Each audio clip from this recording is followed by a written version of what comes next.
Welcome, YouTube. This is Slide8 Fry here. So I modified a couple teams in Madden NFL 13. Hey, it's the only Madden game on the Wii U, and I don't have a PS4 or Xbox One or something, okay? It's the only Madden on the Wii U. I modified the Colts and the Patriots. I gave the Colts Peyton Manning back, put him at a 99 to match his 55 touchdown season. I gave the Patriots Randy Moss back from the 49ers, for example, made him 99 to match his 23 touchdown season.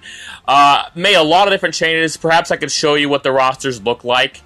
But anyways, as a result of all these changes, the Colts are a 95 in this game now, as opposed to the 73 they were as a result of a 2-14 season the year before. And the Patriots are a 96 now, as opposed to the 91 they were after going 13-3 and losing the Super Bowl. So, here we go with two well-improved teams. Peyton Manning with the best teammates he's had at each position, regardless for both the Colts and the Broncos. Tom Brady with the best players he had at each position. And yes, I had to create some custom players to bring back players like Marvin Harrison for the Colts, and Rodney Harrison for the Patriots, and so on, and Ty Law. And you should know these guys if you're much into football, or at least were into it in the 2000s. Anyways, let's start it. I'm gonna have the computer play against each other to show it like a broadcast, and I'm gonna talk about what teams I think are the most dominant from 2002 to the present. I figured I would modify these two teams because of how legendary their rivalry has been during this time, and how amazing both these teams have been during this time. And how this list works, let me show you on screen.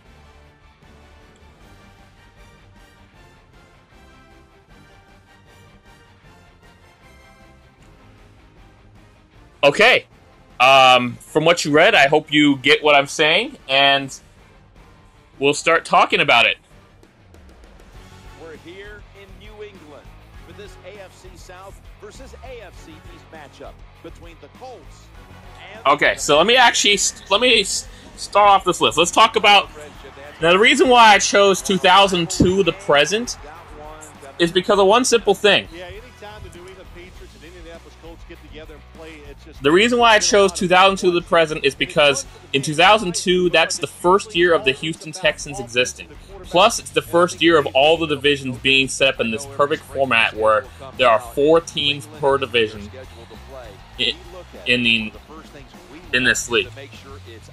So I did this to make sure that every team, including the Texans, had the same amount of time to rise up and down this list. If I started earlier than that, the Texans would either unfairly be too low when they're going up, or unfairly be too high when they're actually going down.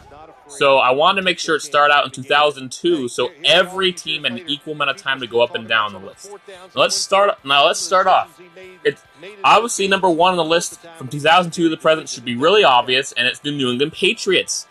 They got a domination of plus 301 points. It's not even close. During this span, they've already won 4 Super Bowls and 6 AFC titles.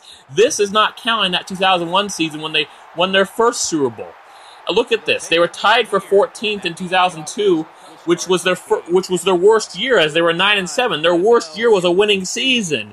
And then immediately after that, they clinched home field advantage and won the Super Bowl, and they got first and have never looked back. Who else would be on top of lists? Of course. Number 2, if you're looking at them today, you probably would be surprised, but it's the Indianapolis Colts. Now understand this. During the 2000s, the Colts were really dominant. In some cases, they might have actually had more regular season success than the Patriots part of the time. It's just that the Patriots were just a better overall balanced team with a solid offense and defense. I'll say this because I truly believe it. I don't think Tom Brady's the best quarterback of all time. It's Peyton Manning. It's just that Peyton Manning, if you look at his teams back then, you could see that the defenses were so bad. And even when this team won the Super Bowl, the defense it was better, but it wasn't very good. But yeah, ever since the Colts won the Super Bowl in 2006, they've got second and never looked back.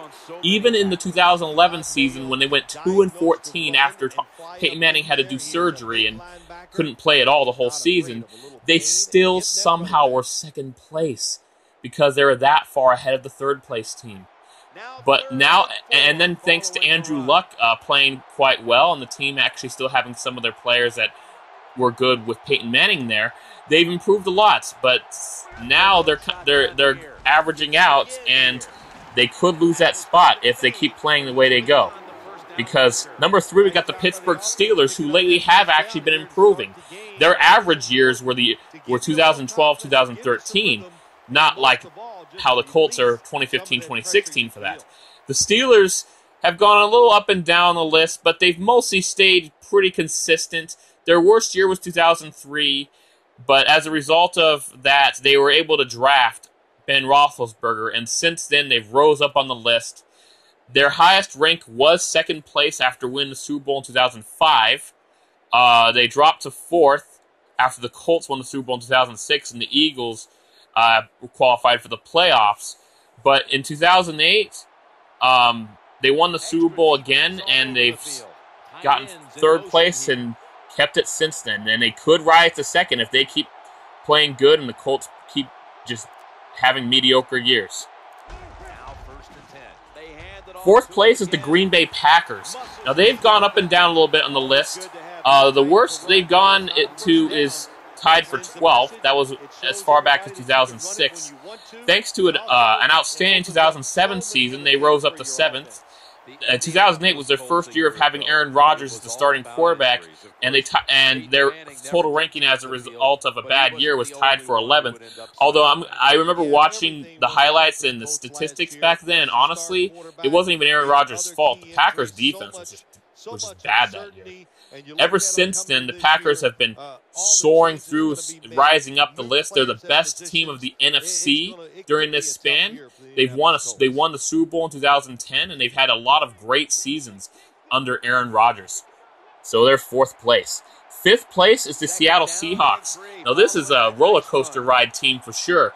In the mid-2000s, they had quite a strong team.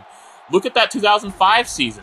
They clinched home field advantage and won the NFC. They lost a somewhat disappointing Super Bowl to the Steelers that I think people thought would be a lot closer than it turned out to be. Some like to say that the referees kind of rigged the game. I'm not going to say they did. I'm not going to say they didn't. That's just what I've heard. And the late 2000s was when things started to go awry for the Seahawks. Injuries, loss of some players. I mean, Shaun Alexander had retired by that time. Things got really rough for them, and they even fired Mike Holmgren, who was the one who made them good in the first place. They brought in Jim Mora Jr., who was instrumental to making the Falcons actually be NFC champions in 2004, but since then he's been average to now bad. He's coaching well for UCLA now.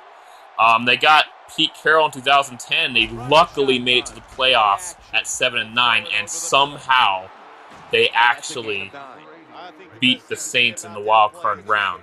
But in 2011, they repeated the same record from the year before, but missed the playoffs.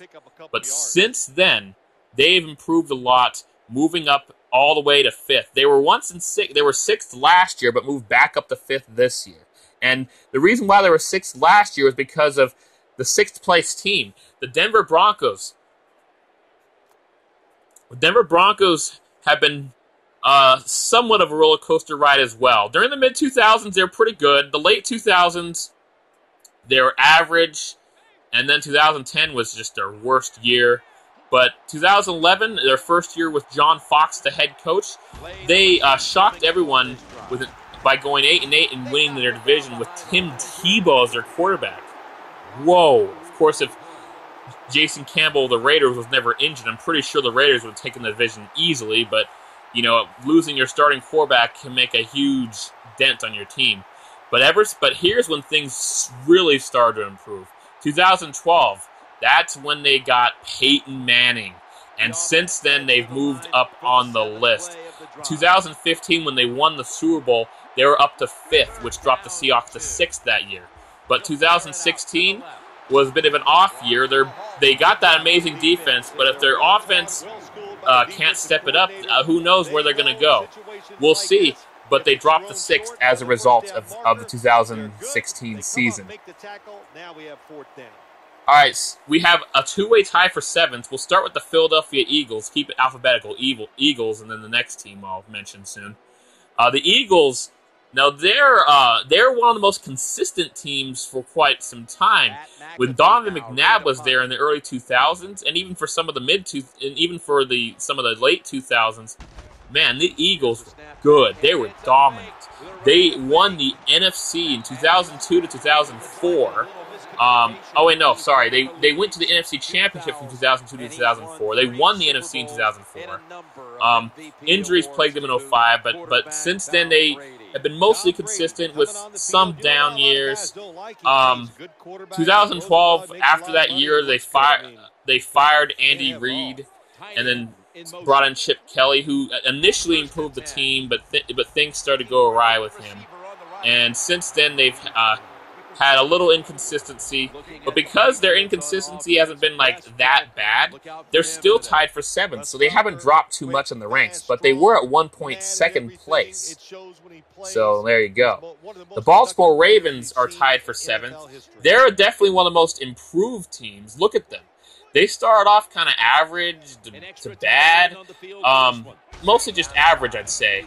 But ever since they got head coach John Harbaugh in 2008, they kept improving and improving.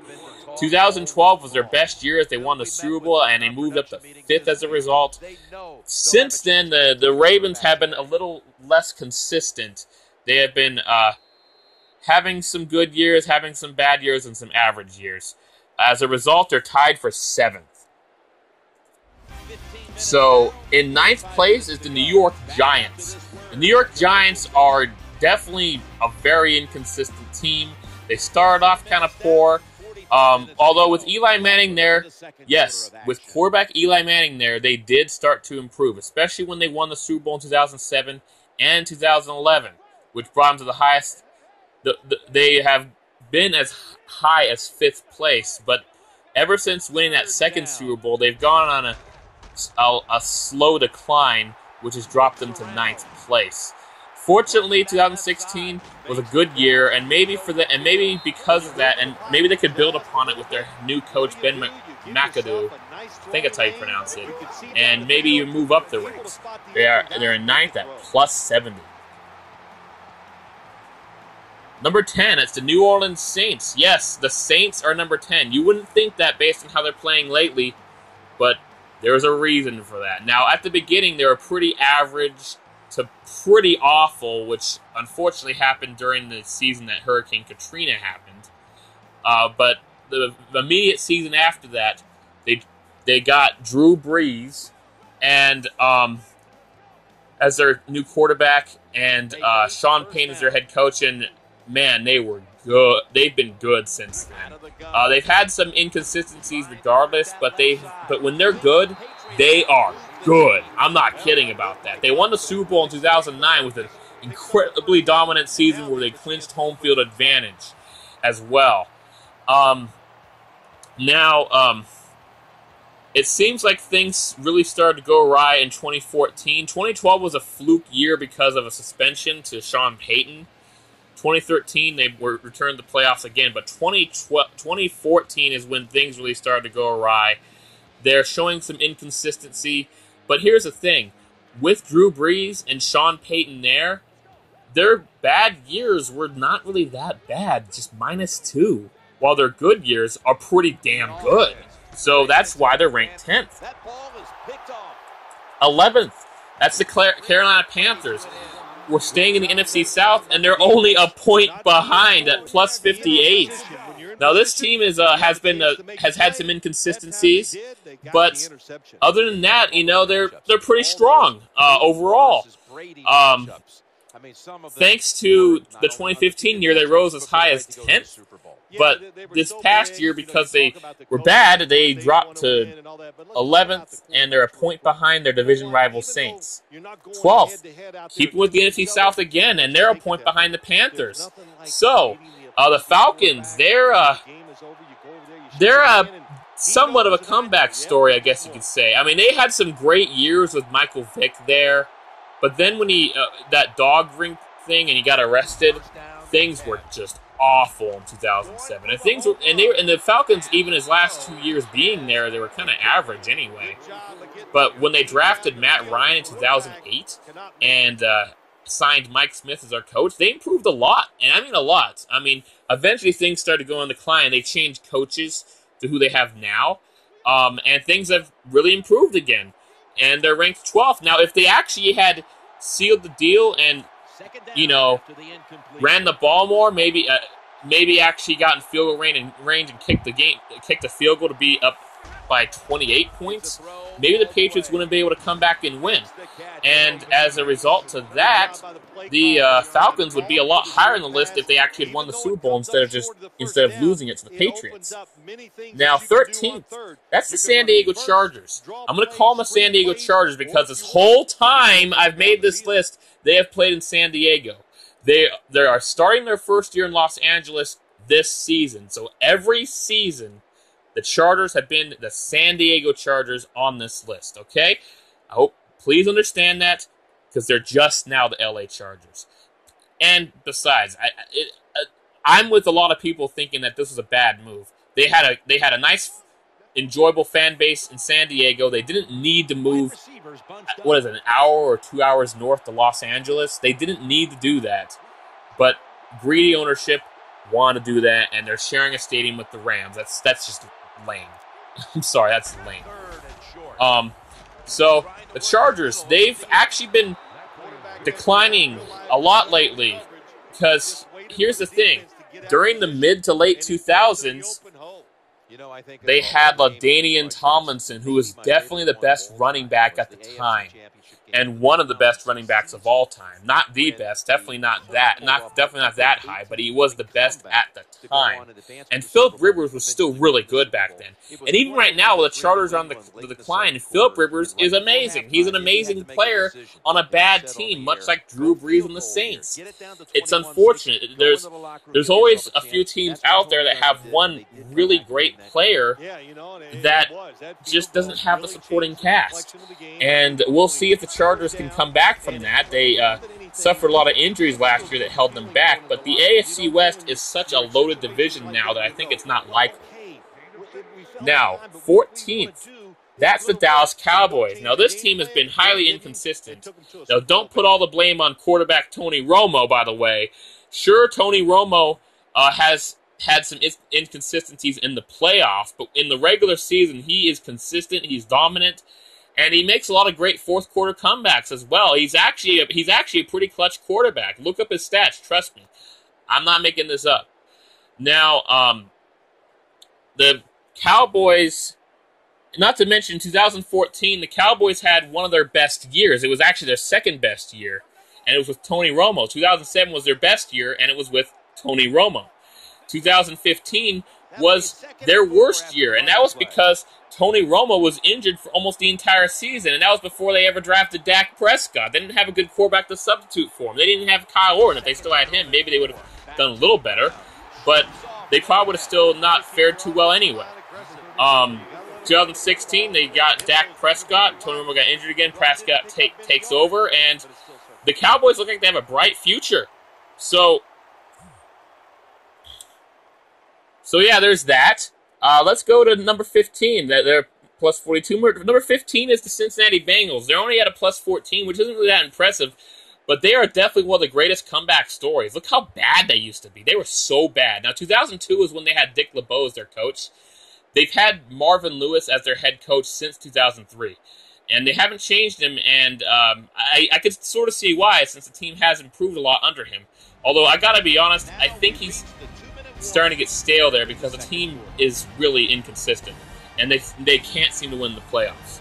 But nevertheless, yeah, they're a great comeback story. They started off horribly, but now they're in the middle. And if they can improve, they could go higher than that.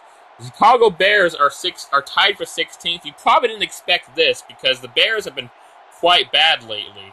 And they started off pretty awful, but thanks to the 2005 and 2006, which were fantastic years for them, and even 2010, they moved up on the list a lot. They've gone on a decline since that 2010 season when they were in the NFC Championship with Jay Cutler out of all quarterbacks, and that's because they had a great overall team around. I mean, and they still had Brian Urlacher as their mid linebacker at the time. So there you go. So they've been on the decline. I hope for a good future for them. Maybe they could make a comeback. Maybe they could rise back up, but it doesn't seem too likely at the moment. Tied for 16th with them is the Kansas City Chiefs. Now, I believe this team can rise above that spot on the list. This Chiefs team has been so good lately. They're a great comeback story, and I mean they are a great comeback story. I mean they were so bad in 2012.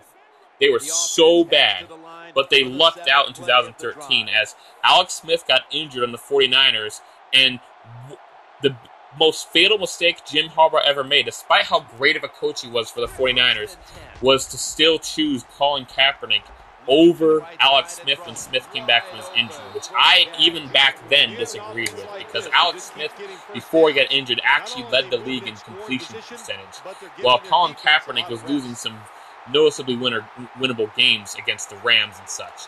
So, yes, he brought him to the Super Bowl, but I think if Alex Smith was there, it's possible that the 49ers could have won that Super Bowl. But now, because they let him go, he was traded to the Chiefs, and since the Chiefs had gotten Alex Smith, and since they got Andy Reid as their head coach, thanks to the Eagles firing him after that one bad year in 2012, the Chiefs have been just going up on this list. They have been improving a lot, and I don't think they're going to let up. I honestly don't think so. Alex Smith is an amazing quarterback, but he's a good, strong, game-managing quarterback who makes sure to be careful with the ball and make sure to win games. Now, the Vikings, they're an interesting team. They've been usually hovering around the late teens, early 20s in their position. So they're pretty much consistently in the middle as a result of some great years and some bad years. So thank goodness they had Adrian Peterson there. Otherwise, they'd be much lower on the list, I'm sure. They would have had much weaker seasons. And because he didn't have much of a supporting cast, things didn't always go their way. The Arizona Cardinals are another great comeback story. They were so bad. Even when they got Kurt Warner back in 2005, they were still bad. The only 2 wins the 49ers had that year were against those Cardinals. Oh, sorry, that was 2004, excuse me. And just like how in 2016, the only 2 wins the 49ers got were against the Rams. And just like, I'll talk about the Niners more later. Anyways, the Cardinals, ever since they hired Ken Whisenhunt in 2007, they started to play better. And Kurt Warner started to play better as well, including winning in the NFC title in 2008. But ever since Kurt Warner retired, the Cardinals went back on another decline.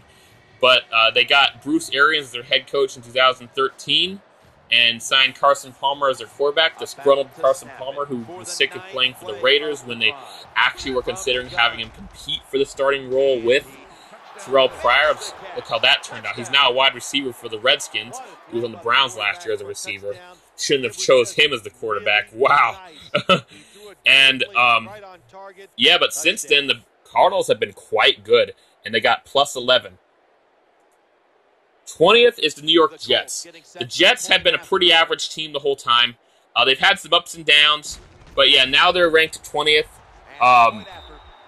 Rex Ryan helped to improve the team, but then started to bring them down, and so they've made some changes since then, and they're hoping to make a comeback.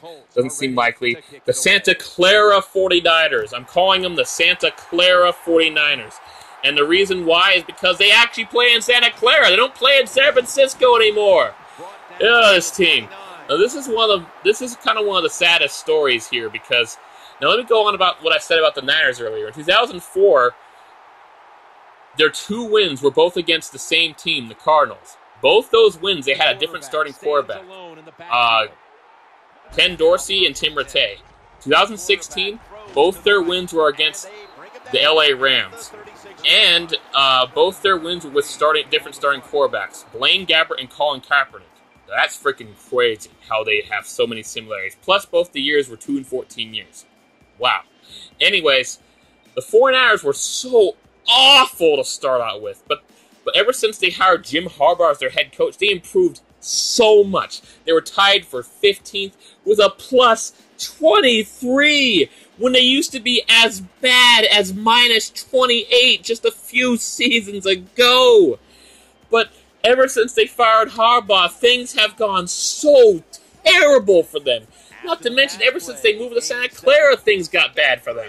So, yeah, things are just awful for the Niners. They dropped and declined by so much since then. They're just a sad story.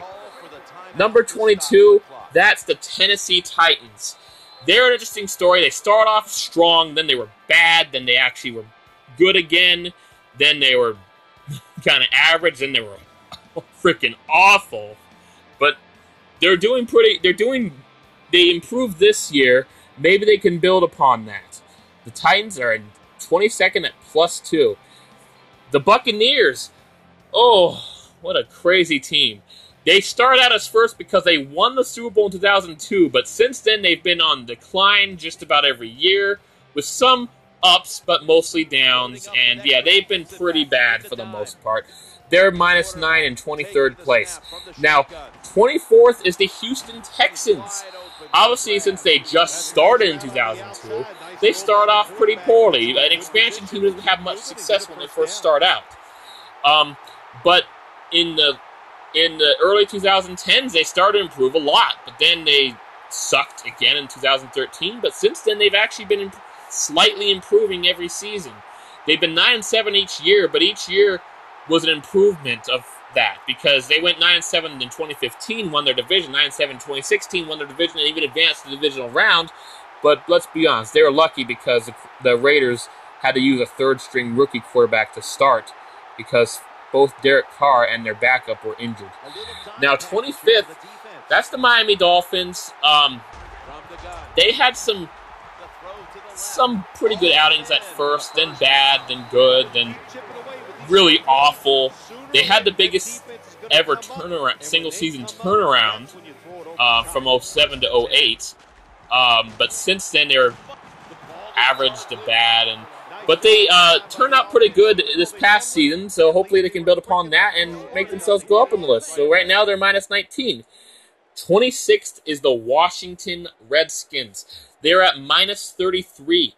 And they have pretty much consistently been in a spot like this. They have been just consistently bad. They've had some good years, but they've otherwise been pretty consistently bad. I'll tell you this much, though. When Jason Campbell was their starting quarterback, they definitely showed a lot of improvement. But ever since they let him go, things started to go down. And then Robert Griffin III improved things until he ended up being injury-prone and things went down again. But Kirk Cousins is now helping him improve, and hopefully he can build upon his last two seasons and maybe they can get better. All right, number 27 is the Buffalo Bills, and now they're the only team on this list that has not gone to the playoffs even once. The last time the Bills have been in the playoffs was 1999. They have the longest current playoff drought in the NFL, and probably one of the longest in football history, I think. And so obviously they've been consistently pretty bad. They've only had 2 winning seasons, and they've had a lot of losing seasons. They've been pretty freaking bad. They're at -38. 28th is the Jacksonville Jaguars. They've been pretty consistently bad, but let's look at this. During the mid to late 2000s, they were pretty damn good, actually. With Jack Del Rio as their head coach, and with solid starting quarterback David Garrard, and even at one point Byron Leftwich was pretty damn good too, when he was healthy. They had a pretty damn good team back then. But things started to go awry. Players were getting old, injuries and stuff, and eventually they fired Jack Del Rio as he wasn't consistent enough. And things just have been on the decline ever since then. And the Jaguars are at -50. They deserve to be 28th. They have been just awful for the most part this whole span. Now we go to the Oakland Raiders. who currently have Jack Del Rio, and would you look at that, the team has been improving with this coach. Sorry, Jaguars. So, anyways, this one is crazy because in 2002 they did win the AFC and got slaughtered in the Super Bowl by the Buccaneers, but since then they have been pretty freaking horrid, especially that 2006 season. In 2010, things started to improve with, well, Jason Campbell as their starting quarterback. If there was a quarterback controversy, which I think eventually led them to not make it to the playoffs between Campbell and Bruce Gradkowski, but 2011 he was indefinitely a starting quarterback, and if it wasn't for an injury to him that ended his season, I'm actually completely certain they would have won their division that year because the Broncos took it at 8-8 with Tim Tebow as their quarterback. So, but you know, things weren't meant to be. He suffered a season-ending injury, and things have never been the same for Jason Campbell. I feel kind of sorry for the guy, to be honest. Especially as a Raiders fan who was really excited about the team that year and knew that they had high hopes if he was there. But I knew that if he was injured, things would have gone awry. Holy crap, they really did. And they did have Carson Palmer, and they almost made it to the playoffs that year. But after that, the Raiders, because their defense was so bad, it didn't matter how good Carson Palmer was playing. And he wasn't really that good anyways, but he threw for a lot of passing yards, much like Kerry Collins in 2005. And the Raiders were still awful anyways. So, yeah, things were getting really, really bad for them. Even when they drafted Derek Carr in 2014, things were actually worse. He played really well, but things were still bad. But since then, things have gone up. 2015 is when they got Jack Del Rio as their head coach, and since then, they've definitely been improving. And maybe they can move up on the list and be somewhat respectable, but it's going to take time as they're in 29th at minus 53. Now, 30th is the St. Louis Rams. I'm calling them the St. Louis Rams. They've only been the LA Rams for one season during this span. That was 2016. But before that, they've been the St. Louis Rams the whole time. They have consistently been pretty freaking bad. Now, at the beginning, they were pretty good, but after that, they were pretty damn freaking bad. They've mostly had some below-average seasons with Jeff Fisher, and now they're just pretty awful since they moved to LA, which is unfortunate for them. 31st is Detroit Lions. I actually have to honestly say this is consistently the worst team because they were in dead last for longer than any other team. It just wasn't until 2015 that they rose above dead last. They have consistently been the worst team, but they're now fortunate enough not to be dead last anymore at minus 67. Dead last now belongs to, well, who would have thought it? The Cleveland Browns, of course. They're at minus 87. Gosh, that's horrible. And I don't think they have any chance of coming back from this. They started off, their 2002 was a playoff season. 2007 was their best season as they went 10-6, which is good enough for a +4. They just barely missed the playoffs that year. But damn, man, this team has been so bad. What the hell's wrong with them? They need to actually start improving, or else they're going to eventually dip below negative 100, and that's just sad. If a team gets to that point in this much time, that's just pathetic. But that's the Browns. So now you know, from 1st to 32nd, the most dominant team, at least according to my list, how I calculate it, is the Patriots, and the worst team is the Browns.